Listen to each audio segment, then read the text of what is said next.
മനസ്സിലായി നീ ഇപ്പൊ വന്നത് എന്തിനാന്ന്. എന്റെ മോൻ വട്ടായിട്ട് കിടക്കുന്നത് കണ്ട് രസിക്കാനല്ലേ? അല്ലെങ്കിൽ അവനെ കാണാൻ വരാത്തവനാണല്ലോ നീ. നിങ്ങളോടൊന്നും പറഞ്ഞിട്ട് കാര്യമില്ല. ആ ഇല്ല.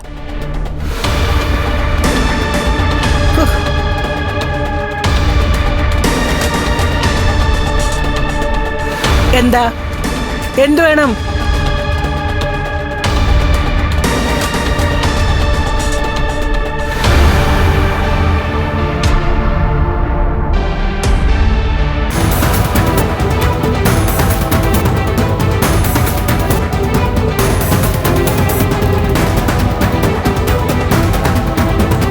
അയാള് എന്നെ വിളിച്ചിട്ട് എന്നോടെന്തോ പറയാനുണ്ടെന്ന് പറഞ്ഞതുകൊണ്ടാ ഞാൻ അങ്ങോട്ട് പോയത്. അയാൾ എന്നോട് സംസാരിച്ചപ്പോൾ സംസാരം പൂർത്തിയാക്കാൻ അയാളുടെ അമ്മ സമ്മതിച്ചില്ല. മൊബൈൽ പിടിച്ചു വാങ്ങി.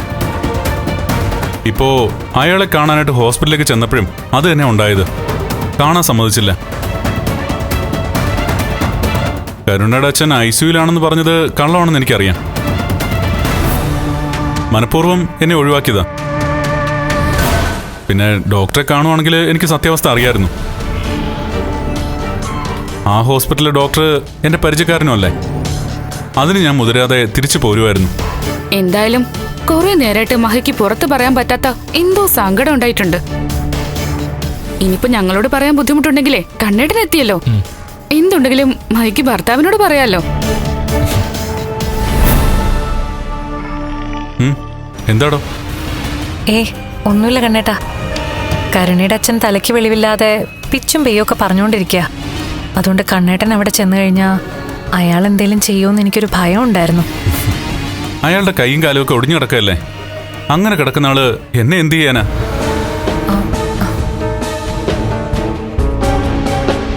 ചെറിയ ചെറിയ കാര്യങ്ങൾക്ക് ടെൻഷനാവുന്നത് മഹിയുടെ ഒരു പോരായ്മയാ. എന്നുവെച്ചാ കുട്ടിക്കാലം മുതലേ കരുണയുടെ അച്ഛൻ ഭയപ്പെടുത്തിയാണല്ലോ വളർത്തിയത്. ആ ഭയമൊക്കെ ഇപ്പോഴും ഉള്ളിൽ കിടപ്പുണ്ട്.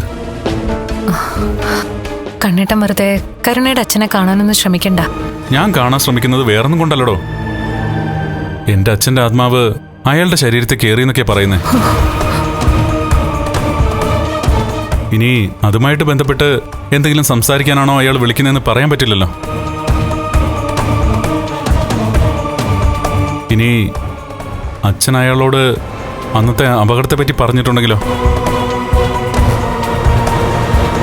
അന്നിവന്റെ അച്ഛൻ ഓടിച്ചിരുന്ന ബൈക്കില് ലോറി തട്ടിച്ചത് ആരാണെന്നറിയാൻ ഇവന് വലിയ ആകാംക്ഷയൊക്കെ ഉണ്ടായിരുന്നു. പോലീസ് അന്വേഷണം നടക്കുന്ന സമയത്തൊക്കെ മിക്കപ്പോഴും പോലീസ് സ്റ്റേഷനിൽ വിളിച്ച് അന്വേഷിക്കായിരുന്നു ആളെ തിരിച്ചറിഞ്ഞു എന്നൊക്കെ. അന്നതിന് ഫലം ഉണ്ടായില്ല. ഇപ്പോൾ വർഷങ്ങൾക്ക് ശേഷം ഇവന്റെ അച്ഛൻ പ്രതാപന്റെ ശരീരത്തിൽ കയറിയിട്ട് അയാളെ കൊണ്ട് സത്യം പറയിച്ചാലോ? അങ്ങനെയുള്ള സംഭവങ്ങൾ നമ്മുടെ നാട്ടിൽ നടക്കുന്നുണ്ടല്ലോ.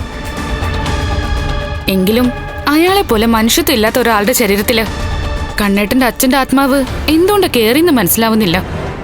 എന്തായാലും അയാളെ എപ്പോഴെങ്കിലും ഒന്ന് കാണണം. അയാളുടെ അമ്മ അയാളെ കാണാതിരിക്കാൻ വേണ്ടി തടഞ്ഞതുകൊണ്ട് അയാളെ കാണണമെന്നൊരു തോന്നൽ ബലപ്പെട്ടിരിക്കുക.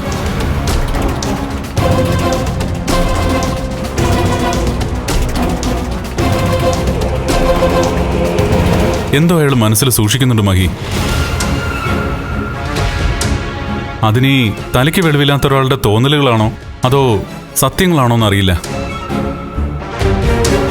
ഈ അവസ്ഥയിൽ കിടക്കുന്ന ഒരാൾ എന്നെ കാണണമെന്ന് പറഞ്ഞ സ്ഥിതിക്ക് എപ്പോഴെങ്കിലും അതിനുള്ള അവസരം ഒരുക്കണം മഹി. ശരി, കണ്ണേട്ടൻ വാ.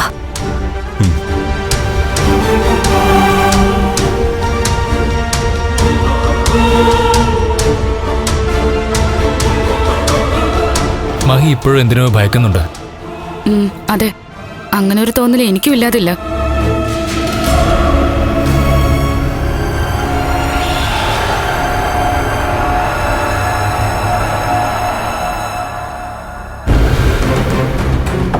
മോളെ കരുണേ, നീ നിന്റെ അച്ഛനെ എങ്ങനെയെങ്കിലും ട്രീറ്റ് ചെയ്ത് നേരെയാക്കണം. അവന്റെ കയ്യും കാലും കിട്ടി ഏതെങ്കിലും മെന്റൽ ഹോസ്പിറ്റലിൽ കൊണ്ടാക്കാൻ ഞാനും വരാം. അതിനുള്ള മനസ്സ് നീ നിന്റെ മുത്തശ്ശിയും കാണിക്കണം. നിങ്ങളുടെ തലയ്ക്ക് വെളിവില്ലാത്ത ഒരു സമയത്താ എന്റെ അച്ഛനെ കൊണ്ട് നിങ്ങൾ ഇതുപോലൊരു കർമ്മം ചെയ്യിച്ചത്. എന്നിട്ടിപ്പോ എന്റെ അച്ഛനെ മെന്റൽ ഹോസ്പിറ്റലിലാക്കണം അല്ലേ? ഒരാൾക്ക് അസുഖം വന്ന അതിനെ ചികിത്സിച്ച് ഭേദമാക്കുക വേണ്ടത്. കണ്ണന്റെ അച്ഛനെ കൊന്നത് അവനാണെന്ന് പറഞ്ഞു കഴിഞ്ഞാൽ അവനേക്കാൾ നഷ്ടമുണ്ടാകാൻ പോകുന്നത് നിനക്കാ. എന്നെ ചിലപ്പോൾ അതിന്റെ പേരിൽ പോലീസ് അറസ്റ്റ് ചെയ്യുമായിരിക്കും, അല്ലെങ്കിൽ ഞാൻ ജയിലിലേക്ക് പോകുമായിരിക്കും. എന്നാൽ സത്യങ്ങൾ അറിയുന്ന ഉണ്ണി പിന്നെ നീയുമായിട്ട് ബന്ധം തുടരാൻ ആഗ്രഹിക്കില്ല. അങ്ങനെ എന്നെ പേടിപ്പിക്കാതെ. ഈ സംഭവത്തിന്റെ പേരില് ഞങ്ങൾ വേർപിരിയേണ്ടി വന്നാൽ എന്നെ പോലെ തന്നെ നഷ്ടം അയാൾക്കും ഉണ്ടാവും. അല്ലെങ്കിൽ തന്നെ അയാൾക്ക് എന്താ ഉള്ളത്? ഇപ്പോഴും സ്വന്തം ഏട്ടന്റെ ചെലവിൽ തന്നെയല്ലേ കഴിയുന്നത്. കാലണ അയാൾ കുടുംബത്തിന് വേണ്ടി ചെലവാക്കില്ല. കുടുംബത്തിന്റെ കാര്യം പോട്ടെ, സ്വന്തം ഭാര്യയായി എനിക്ക് വേണ്ടി അയാൾ ചില്ലിക്കാശ് ചെലവാക്കാറില്ല.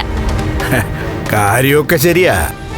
കണ്ണന്റെ അച്ഛനെ ലോറി ഇടിച്ച് നിന്റെ അച്ഛൻ കൊന്നു എന്നറിഞ്ഞാൽ പിന്നെ എന്തിനും ഏതിനും നിനക്ക് താങ്ങും തണലുമായി നിന്നിട്ടുള്ള നിന്റെ അച്ഛൻ ജയിലിലാവും.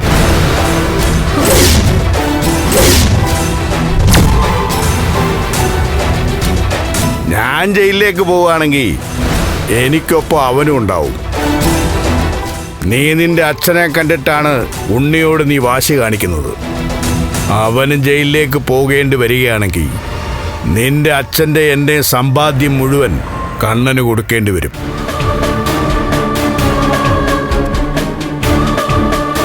അതെന്തിനാ അയാൾ കൊടുക്കുന്നത്? എടി മോളെ, കണ്ണൻ നല്ലൊരു വക്കീലാ. കൂട്ടിനാണെങ്കിലോ വേറൊരു വക്കീലുമുണ്ട്, അനന്തു. അവന്മാര് നല്ല കനത്തിലൊരു കേസ് ഫയൽ ചെയ്താല് പിന്നെ ആ കൊലപാതകത്തിന് വലിയൊരു തുക നഷ്ടപരിഹാരമായി കൊടുക്കേണ്ടി വരും. അത് നിന്റെ കുടുംബം വിറ്റാലും തീരാത്ത തുകയായിരിക്കും. എന്ന് വെച്ചാ 20 വർഷം മുമ്പ് നടന്ന കൊലപാതകമാണ്. അതിന്റെ പലിശയുടെ പലിശയും കൊടുക്കേണ്ടി വരും. അതായത് ഈ സംഭവം കോടതിയിലെത്തിയാൽ നിന്റെ കുടുംബം പാപ്പരാകും.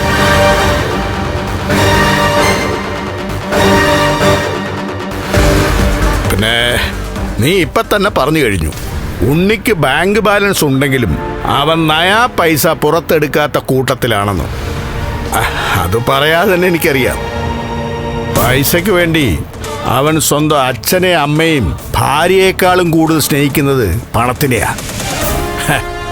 അങ്ങനെ ഒരുത്തൻ ഗതിയില്ലാത്ത ഭാര്യയെ ഒരിക്കലും സ്നേഹിക്കില്ല.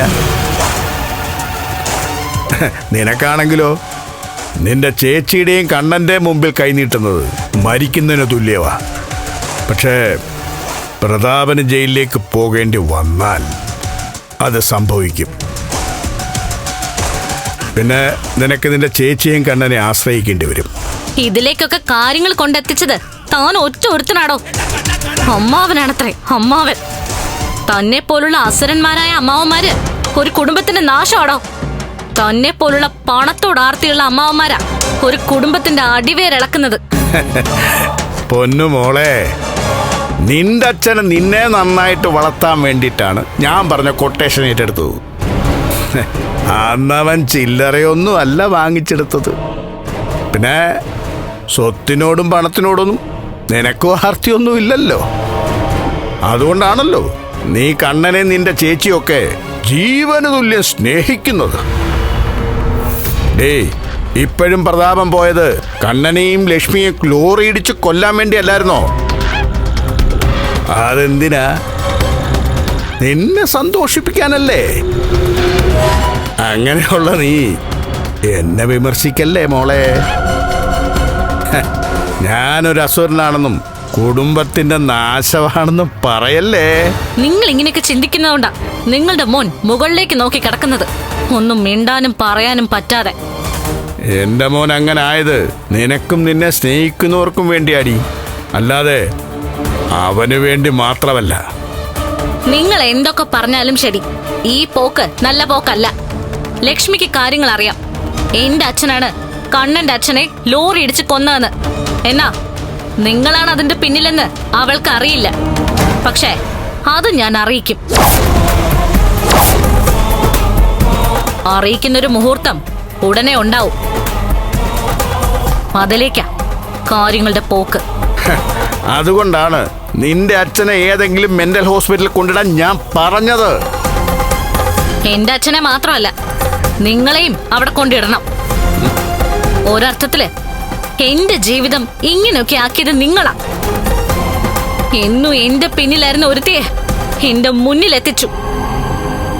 അവള് കണ്ണനെ പോലൊരാളുടെ ഭാര്യയായത് നിങ്ങൾ കാരണോ? അതിന് നിങ്ങളോടുള്ള എന്റെ ദേഷ്യമുണ്ടല്ലോ, ഈ ജന്മം തീരില്ല.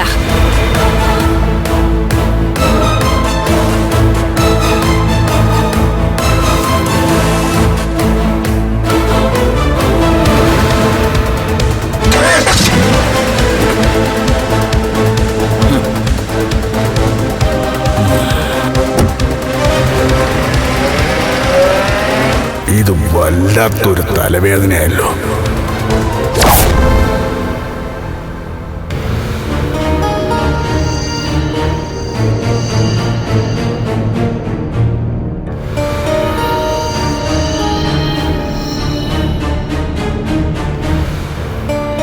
ഇത്രയും നാളും ആ അപകടം വരുത്തി വെച്ചത് മറ്റുള്ളവരോട് പറയുന്നു പറഞ്ഞ നമ്മൾ കരുണയും കരുണയുടെ അച്ഛനെയും മുത്തശ്ശിയൊക്കെ ഭീഷണിപ്പെടുത്തിക്കൊണ്ടിരുന്നത്. ഇതിപ്പോ മറിച്ചായല്ലോ അമ്മ കാര്യങ്ങള്. ഇനിയിപ്പോ കണ്ണേട്ടനുൾപ്പെടെ ആരും അറിയാതിരിക്കേണ്ടത് നമ്മുടെ ആവശ്യമായി. അത് തന്നെ ഞാനും ആലോചിക്കുന്നേ. മോളുടെ 7ാം മാസമൊക്കെ വരിക. ആ സമയത്ത് കണ്ണൻ ഇതെങ്ങാനും അറിഞ്ഞ ഏത് രീതിയിലാ പ്രതികരിക്കാന്നൊന്നും പറയാൻ പറ്റില്ല. കണ്ണേട്ടൻ ഒരിക്കലും ഇത് അറിഞ്ഞ ശേഷം എന്നെ സമാധാനിപ്പിക്കാനൊന്നും ശ്രമിക്കില്ലമ്മേ. അത്രയ്ക്ക് വലിയൊരു തെറ്റാ ഞാൻ കണ്ണേട്ടനോട് ചെയ്തത്. മോള് ഈ കാര്യം എന്നോട് പറഞ്ഞത് തന്നെ ഈ അടുത്ത സമയത്തല്ലേ? കല്യാണം നടക്കുന്നതിന് മുൻപ് തന്നെ മോൾക്ക് നടന്നതൊക്കെ പറയാമായിരുന്നു. ഈ കല്യാണം വേണ്ടെന്ന് പറഞ്ഞപ്പോഴെങ്കിലും. ഇനിയിപ്പോ അതേപ്പറ്റി പറഞ്ഞിട്ട് കാര്യമൊന്നുമില്ലമ്മേ. ഓരോ നിമിഷവും ഇതേപ്പറ്റിയൊക്കെ ഓർത്തിട്ട് നീറിക്കൊണ്ടിരിക്കാമേ ഞാൻ. മോളെ, ഈ സമയത്ത് അതൊന്നും പാടില്ലാത്തതാ. കണ്ണേട്ടന്റെ അച്ഛനെ കൊന്നത് കരുണയുടെ അച്ഛനാണെന്നറിഞ്ഞ എന്നേക്കാ ബുദ്ധിമുട്ടുകൾ ഉണ്ടാവാൻ പോകുന്നത് കരുണയ്ക്കായിരിക്കും. ഉണ്ണിയുടെ അമ്മയൊന്നും അവളോട് ക്ഷമിക്കില്ല. രാത്രി ആയി കഴിഞ്ഞ കണ്ണന്റെ അച്ഛനോട് പ്രതാപേട്ടൻ സംസാരിക്കാറുണ്ട് മോളെ.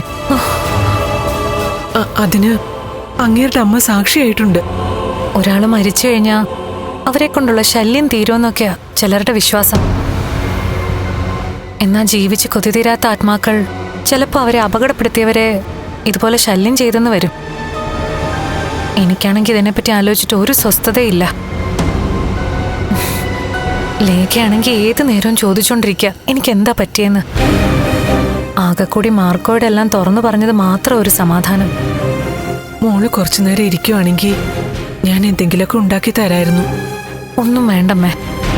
എനിക്കിപ്പോ എന്തുണ്ടാക്കി തന്നാലും അതൊന്നും കഴിക്കാൻ എനിക്ക് പറ്റില്ല. മോളെ, ആഹാരത്തോട് വെറുപ്പ് കാണിക്കല്ലേ. എന്റെ ജീവിതത്തോട് തന്നെ ഒരുതരം വെറുപ്പ് അമ്മ ഇപ്പൊ എനിക്ക്. അതുപോലെ പൊറുക്കാൻ പാടില്ലാത്തൊരു തെറ്റ ഞാൻ കണ്ണേട്ടനോട് ചെയ്തിരിക്കുന്നത്.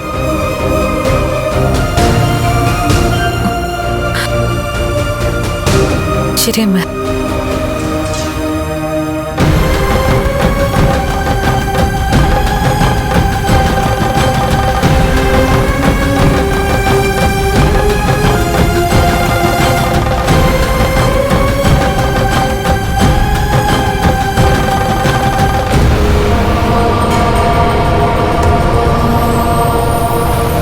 ഞാനെന്ന് കണ്ടപ്പോൾ മഹാലക്ഷ്മിയോട് പറഞ്ഞല്ലേ, ഇതിനൊരൊറ്റ പ്രതിവിധിയേ ഉള്ളൂ, പ്രതാപനെ അങ്ങ് തട്ടിക്കളയാൻ. അയ്യോ, ഒരാളെ കൊല്ലുന്നതിനോടൊന്നും എനിക്ക് യോജിപ്പില്ല. ഒരു സത്യം മറയ്ക്കാൻ വേണ്ടി ഒരാളെ ഇല്ലാതാക്കുന്നത് അതിനേക്കാൾ വലിയ തെറ്റാ. ഇവനെ പോലുള്ളവരൊന്നും ജീവിച്ചിരിക്കാൻ പാടില്ല മഹാലക്ഷ്മി. അല്ലെങ്കിൽ ആ സംഭവത്തോടെ പ്രതാപൻ സ്വഭാവം മാറ്റണമായിരുന്നു. എന്നിട്ട് മാറ്റിയോ? അവനും മോളും ഒക്കെ ഏത് രീതിയിലാണ് ഇപ്പോഴും ചിന്തിച്ചുകൊണ്ടിരിക്കുന്നത്? സ്വന്തം മകളുടെ സ്വഭാവം പോലും ആ അച്ഛനും മുത്തശ്ശിയും കൂടെ ഇല്ലാതാക്കിയില്ലേ? ഇല്ലേ? കുട്ടിക്കാലത്ത് ഈ പറഞ്ഞവള് കാരണം മഹാലക്ഷ്മി ഒരുപാട് കഷ്ടപ്പെട്ടിട്ടില്ലേ? തന്റെ അമ്മയെ തന്റെ മുന്നിലിട്ട് കരയിപ്പിച്ചു. അതൊക്കെ പെട്ടെന്ന് മറക്കാൻ പറ്റുമോ? ഇപ്പോഴത്തെ സാഹചര്യത്തില് തെളിവില്ലാതെ വേണമെങ്കിൽ അവനെ തീർത്തു തരാം. അതൊന്നും വേണ്ട. എന്റെ രണ്ടാനച്ഛനാണെങ്കിലും അയാളെ ഞാൻ കുറെ കാലം അച്ഛാന്ന് വിളിച്ചതല്ലേ. അങ്ങനെ വിളിച്ചതുകൊണ്ട് തന്നെയാ അവൻ ജീവിച്ചിരിക്കാൻ പാടില്ലെന്ന് ഞാൻ പറഞ്ഞത്. അച്ഛന്റെ സ്ഥാനത്ത് നിന്ന് ഒരാൾ ചെയ്യുന്ന പ്രവൃത്തികളാണോ അയാൾ ചെയ്തു കൂട്ടിയത്? ഇപ്പോൾ അയാൾക്ക് ഈ അപകടം ഉണ്ടായത് എങ്ങനെയാണെന്ന് ഞാൻ പറഞ്ഞല്ലോ. അതിന് തൊട്ട് മുമ്പ് പോലും കണ്ണൻ സാറിന്റെ മഹാലക്ഷ്മിയുടെ മരണമായിരുന്നു അയാൾ ആഗ്രഹിച്ചിരുന്നത്. അതിന് തെളിവൊന്നും ഇല്ലല്ലോ മാർക്കോ. തെളിവുണ്ട്. മുകളിൽ ഒരാള് എല്ലാത്തിനും സാക്ഷിയാണ്. ആ ശക്തി തന്നെയാ എന്നെ പലതും അറിയിക്കുന്നത്.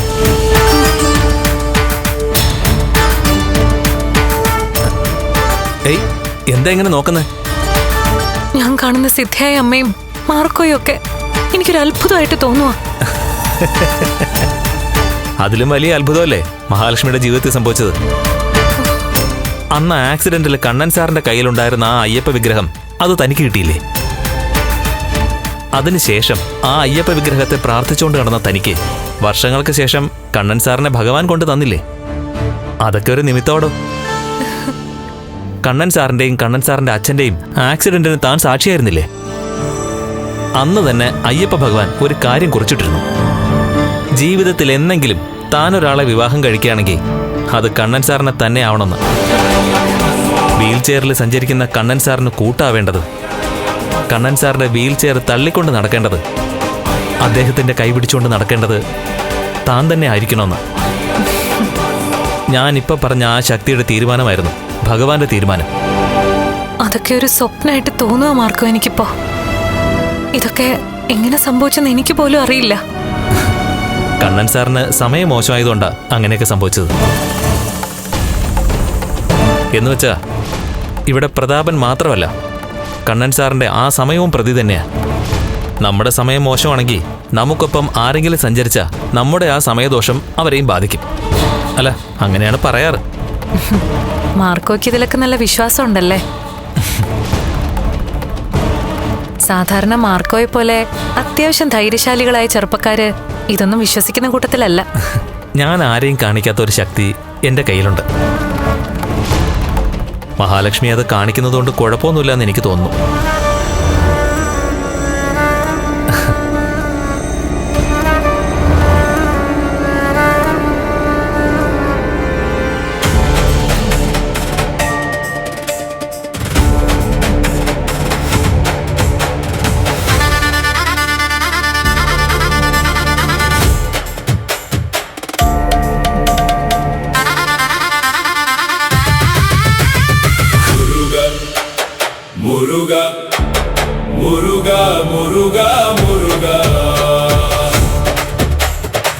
എന്റെ ശക്തി ഇതാണ്, ഈ വേൽ. ഇതെന്റെ കയ്യിലുള്ളിടത്തോളം കാലം മുരുകസ്വാമി എന്റെ കൂടെയുണ്ട്. അയ്യപ്പസ്വാമി മഹാലക്ഷ്മിയുടെ കൂടെ ഉള്ളതുപോലെ തന്നെ. ഇപ്പൊ നടന്നതൊക്കെ ഞാൻ അറിഞ്ഞു, ലോപ്പസും അറിഞ്ഞു. അതുകൊണ്ട് ഇതൊക്കെ പറയാൻ മഹാലക്ഷ്മിക്ക് ഒരാൾ കൂടിയായി. എന്നാ ഇതിങ്ങനെ ഉള്ളിൽ കൂട്ടി വെച്ചുകൊണ്ട് നടക്കുന്നതിൽ അർത്ഥമില്ല. പറയേണ്ടവരോടൊക്കെ ഇത് പറയണം. ഇത് കണ്ണേട്ടനോട് പറയരുതെന്നല്ലേ മാർക്കോ അന്ന് കണ്ടപ്പോ പറഞ്ഞത്? അതിൽ മാറ്റമില്ല. കണ്ണൻ സാറിനോട് ഇത് പറയാൻ പാടില്ല. പക്ഷേ അനന്ത് സാറിന് ലേഖ ഇത് അറിയുന്നതുകൊണ്ട് എന്താ കുഴപ്പം? അവരോടൊക്കെ മനസ്സ് തുറന്ന് സംസാരിച്ചൂടെ? പറയേണ്ടതൊക്കെ അവരോടെങ്കിലും പറഞ്ഞൂടെ? നാളെ ഒരു സമയത്ത് ഇത് കണ്ണൻ സാർ അറിഞ്ഞാൽ മഹാലക്ഷ്മിക്ക് കൂട്ടായിട്ട് അവരൊക്കെ ഉണ്ടെങ്കിൽ കണ്ണൻ സാർ എല്ലാം പൊറുക്കാൻ തയ്യാറാവും. അല്ലെങ്കിൽ തന്നെ മഹാലക്ഷ്മിയെ വിട്ടിട്ട് അധികകാലം കണ്ണൻ സാറിന് ജീവിക്കാൻ പറ്റില്ല. അതെനിക്കും അറിയാം. പക്ഷേ ഞാനൊന്ന് പറഞ്ഞല്ലോ, എന്നെപ്പോലെ തന്നെ അല്ലെങ്കിൽ എന്നെക്കാൾ ഒരു പടി മുകളിൽ സ്വന്തം അച്ഛനെ സ്നേഹിക്കുന്ന ആളാ കണ്ണേട്ടൻ. അദ്ദേഹത്തിന് എല്ലാവരെയും സ്നേഹിക്കാനേ കഴിയൂ മഹാലക്ഷ്മി. അത് തിരിച്ചറിയാത്തതാ അദ്ദേഹത്തിന് ചുറ്റുമുള്ള പലരുടെയും കുഴപ്പം. എന്തായാലും കാര്യങ്ങൾ ഇങ്ങനെ അങ്ങ് പോട്ടെ. പക്ഷേ അനന്ത് സാറിന്ന് ലേഖയെന്നും ഇത് മറച്ചു വെക്കണമെന്ന അഭിപ്രായമൊന്നും എനിക്കില്ല. ഇപ്പൊ മഹാലക്ഷ്മി അമ്മയാകാൻ തയ്യാറെടുക്കുന്ന സമയ. ഈ സമയത്ത് അധികം പ്രഷർ ഉണ്ടാകുന്നത് നല്ലതല്ല. അത് കുറച്ചൊന്ന് കുറയും. നമുക്ക് പ്രിയപ്പെട്ടവരോട് രഹസ്യം തുറന്നു പറഞ്ഞ ആലോചിക്ക്. എന്നിട്ട് എന്താണെന്ന് വെച്ചാൽ തീരുമാനിക്കേ.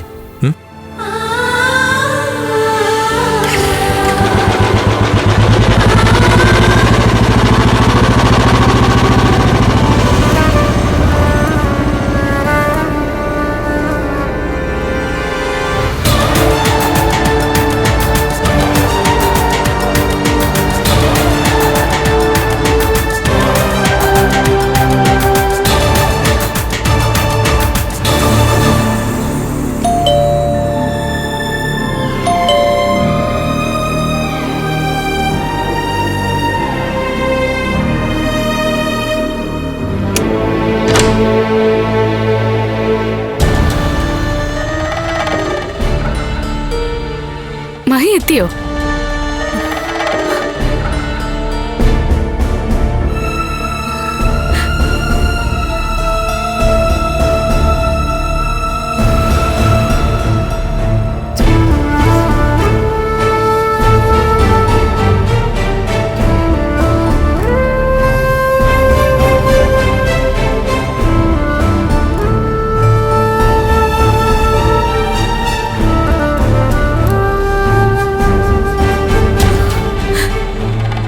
മഹിക്ക് നല്ല സങ്കടമുണ്ടല്ലോ. ഇതുവരെയും ഈ വിഷമത്തിന് ഒരു മാറ്റമില്ലല്ലോ മഹി.